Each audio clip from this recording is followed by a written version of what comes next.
So today, Francis, we're here to talk about childhood. We're here to talk about dreaming.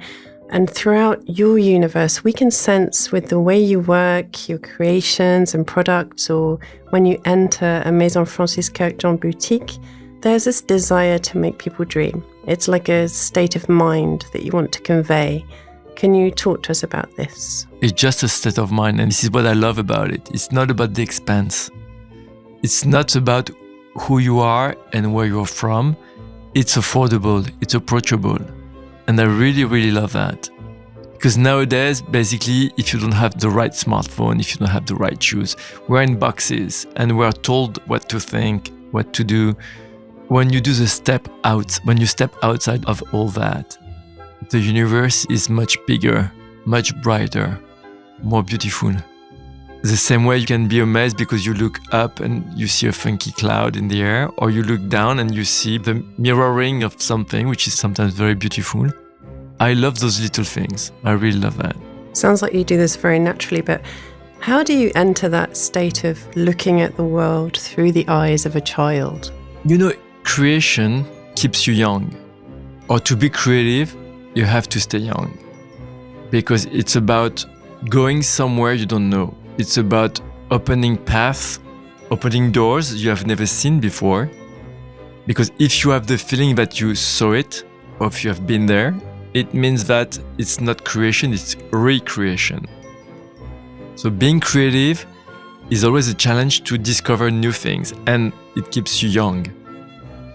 Because you always have to look at things in a different way. Because if you think about raw materials, for example, jasmine is jasmine, roses are roses, you know? No matter how beautiful it is, first, it smells like rose, but you always have to challenge yourself to smell it in a different way or to find something different or something new. And I believe to be in that state of mind, you have to stay young because it means that you have to adapt yourself to new technology, to new way of thinking. I'm all of a sudden thinking about gentle fluidity. When I grew up, I had to wear blue. I was a boy. I had to play rugby and football, soccer, and to do like boy stuff. So I grew up in a very binary world, and all of a sudden, society, youth, the new generation shakes everything you've learned, shakes your standards, and you have to rethink the whole math. Sometimes it's tiring, sometimes I'm lost, but it's exciting the same way you will learn something new. To me, being creative and creativity, it's about keeping a young spirit. Yeah.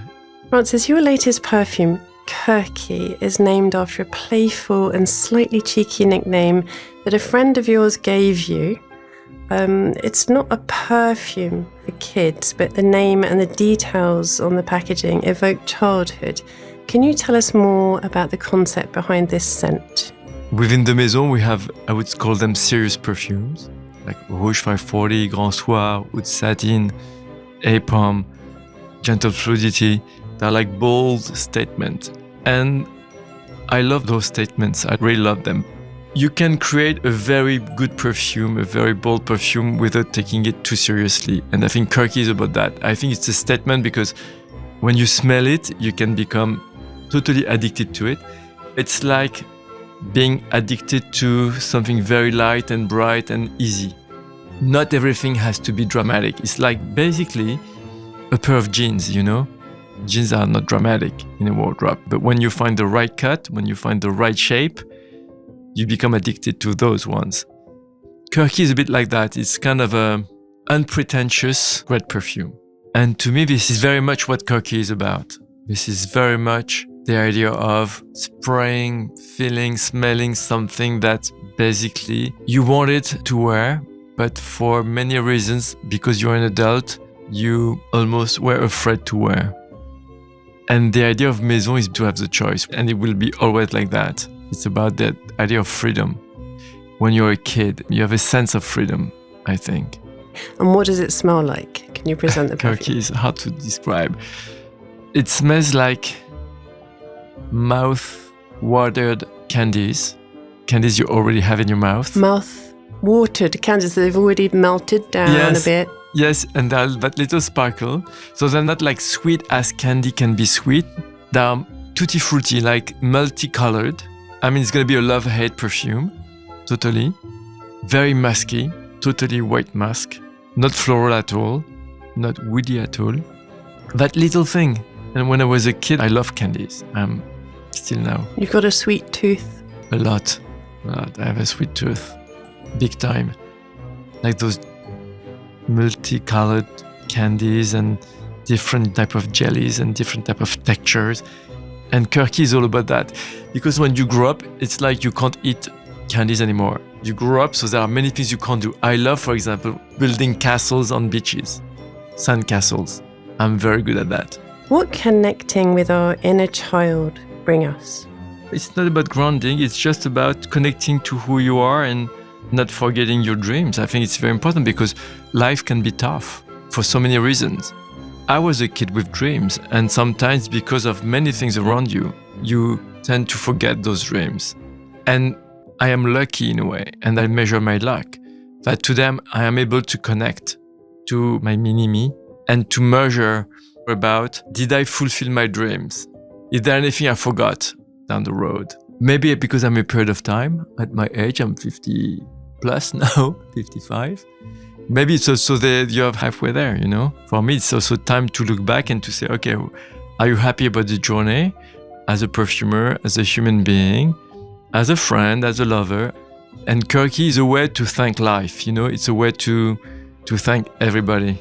Because it's light, it's bright, it's fun, it's unpretentious. It smells different. I've never done that before, almost like any other perfumes I've created.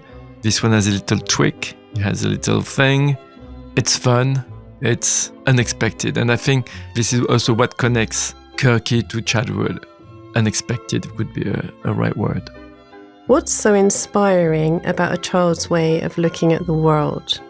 There is purity, there is sincerity. And sincerity is maybe the most difficult value to keep while you grow up. When you're a kid, you have no boundaries. I love that idea of freedom in a way. Because even though you will tell them what not to do, I always believe that with kids, there is a sense of freedom. Because they go where they want. Because they have no fear. So I love that from kids. And also the way when they smell is very much like, I like it or not, it smells good or bad, burk, yerk. It's kind of super funny in a way because it's genuine. I love that idea of being genuine. Yeah. And sincere. I think those values are so important nowadays. And in some of your olfactory installations and artistic conversations, there's also this carefree, wonder-filled, light-hearted side that comes out. This feeling of wanting to create exhilarating moments and reawaken the sense of wonder that a child can have through exploring scents in a different way. Can you share some words on some of these projects, such as where you perfumed an ice skating rink, I believe? That's one of your... Yes. Yeah, I forgot that one. No, it's like the scented soap bubbles or the ice skating ring. I don't know, everything that can be scented is interesting to me. It's all about that. So why not? The idea is, okay, why not doing it? Why can't we do it? Is there any reason why we should not do it? This is how I think. So it's like a kid, you know, when they ask you, can I do it? You say no, but then they ask why. And I always question my work and the perfume industry in a way, that way. Why not being the first or the youngest perfumer to create the blockbuster? That was Le Mal. Why not being the first perfumer in the 21st century to create its own maison with Marc in a very kid way, especially when you can't articulate why not. And to me, why is very important. So the scented soap bubbles, just to share a bit more about what that was about. You aimed a bubble gun at the fountains of the Palace of Versailles. I was working on Broadway, West Broadway, downtown New York, a while ago. I think it was 95, 96, 97. And I got one soap bubble in my eye, and it burned my eye the same way I was getting my shampoo when I was a kid. And all of a sudden, it reminded me that period of time, and I said, okay, my shampoo was perfumed and scented. Why not scenting a soap bubble? This is how it started. And then I met Marc Chaya, who was a friend, way before he became a business partner and a partner in crime in a way. And when we had the opportunity to create an art installation in Versailles, I said, okay, let's do something fun for Versailles. Like, let's do the opening ceremony as scented bubbles stepping out of the gardens the same way you are in a glass of champagne.